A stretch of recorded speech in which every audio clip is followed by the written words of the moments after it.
Good morning to all my dear students. आज की हिंदी की कक्षा में आपका स्वागत है।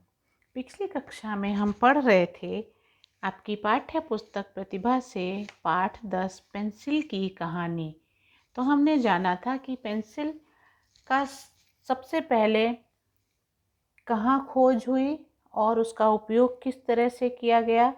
तो हमने पाठ में सीखा था कि जर्मनी में ग्रेफाइट की चट्टानें मिली और इनका कोई टुकड़ा लेकर कागज़ या पत्थर पर लिखा जाता था तो निशान या लकीरें बन जाती थीं। फिर उसके भी 150 साल बाद इंग्लैंड में शुद्ध ग्रेफाइट की चट्टानें मिलीं और सबसे पहले गडरियों को इनका पता चला। गडरिये अर्थात जो भेड़ें चराते हैं या बकरियां चराते हैं, उनको हम गडरिये कहते हैं। और फिर धीरे धीरे उसी से पेंसिल का आविष्कार हुआ। तो आज हम इसी पाठ के अभ्यास को हल करेंगे।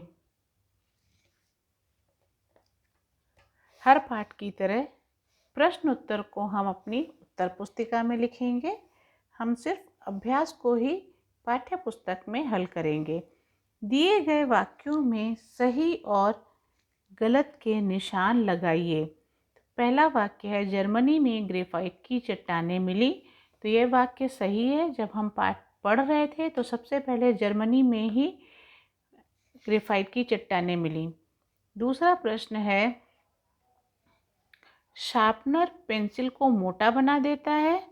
तो बच्चों, आप सबको पता होगा, आप सब लोग शार्पनर और पेंसिल से बहुत खेलते हैं कि शार्पनर पेंसिल को मोटा नहीं बल्कि पतला बनाता है। पेंसिल की कहानी बहुत पुरानी है।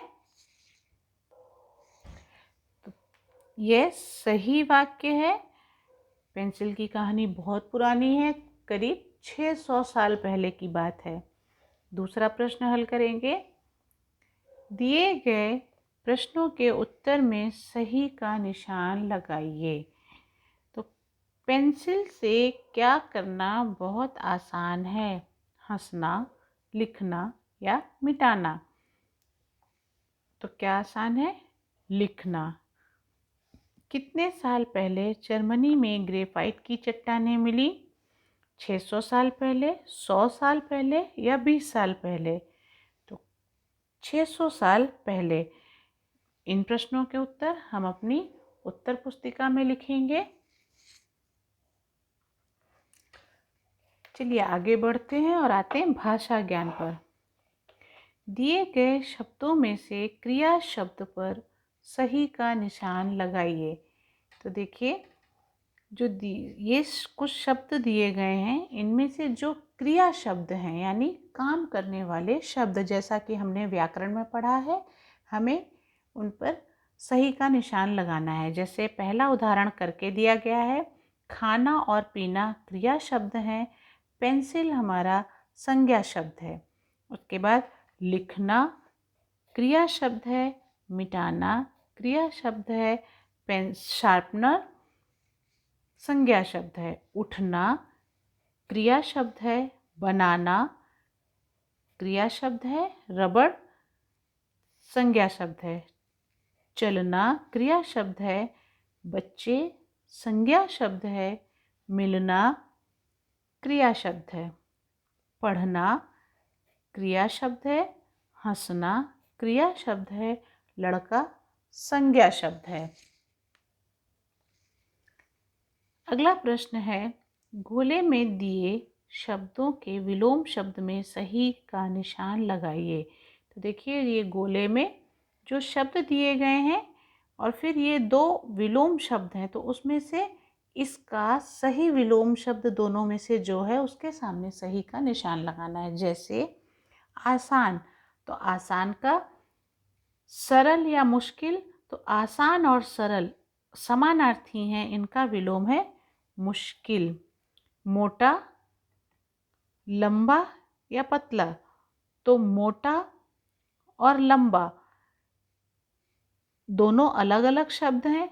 मोटा का विलोम शब्द है पतला। नई, पुरानी, शुद्ध और अशुद्ध। चलिए अगले प्रश्न को हल करेंगे। ड़ और ढ़ में अंतर समझिए और इनके प्रयोग से नए शब्द बनाइए। देखिए, ड़, अगर हम ये नीचे बिंदी न लगाएं, इस बिंदी को अगर हटा दिया जाए तो ये वर्ण हो जाएगा ड। लेकिन हम इसके नीचे जब बिंदी लगा देते हैं इस तरह से, तो इसका उच्चारण हो जाता है ड़। अब इनसे अगर हम शब्द बनाएंगे तो सड़क, अगला शब्द हम बनाएंगे पेड़, उसके बाद दूसरा शब्द बनाएंगे लड़का,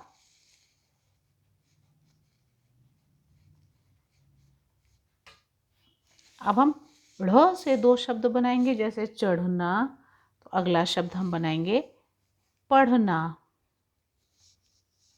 अगर हम नीचे इस तरह से बिंदी नहीं लगाएंगे तो इसका उच्चारण हो जाएगा पढ़ना, क्योंकि ढ से ढक्कन हम लोग पढ़ते हैं ना, लेकिन यहाँ पे ढ जब हम बिंदी लगा देते हैं तो उच्चारण हो जाता है ढ, बढ़ना। इस तरह से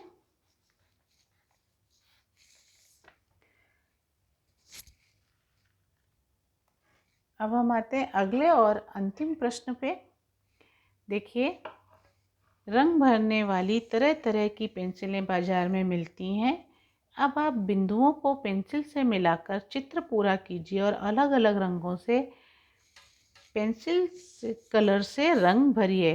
तो आप सबको पता है, आपके पास सबके पास पेंसिल कलर्स हैं और आप सबको कलर करने में बहुत मज़ा आता है। तो सबसे पहले आप इसको इस तरह से, आपकी जो ये राइटिंग पेंसिल है, इसको आप इस तरह से डार्क करेंगे और उसके बाद अपने मनपसंद रंग से इसमें रंग भरेंगे। तो ये आपका होमवर्क है, ये आपको स्वयं करना है। तो मेरे प्यारे विद्यार्थियों, आज की कक्षा में बस इतना ही। अगली कक्षा में हम फिर मिलेंगे एक नए पाठ के साथ। तब तक के लिए स्वस्थ रहिए, सुरक्षित रहिए और घर पर रहिए। धन्यवाद।